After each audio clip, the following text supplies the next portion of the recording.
கசர யோகம் பார்க்கும் விதம்.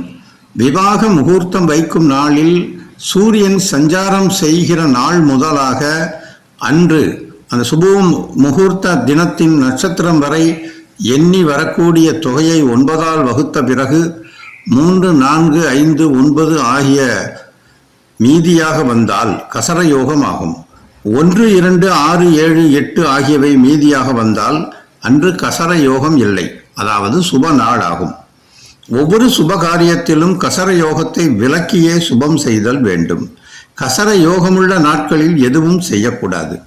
அப்படி செய்தால் விவாகத்தில் அந்த விவாக ஸ்திரீ விதவா யோகத்தையும், உபநயனத்தில் பூநூல் இழத்தலையும், சீமந்தத்தில் சிசுநாசத்தையும், யாத்திரையில் தப்பாத மரணத்தையும் தரும் என்று சொல்லப்பட்டிருக்கிறது. இதற்கு எவ்வித பரிகாரமும் கிடையாது. எனவே கசர யோகம் கூடாது.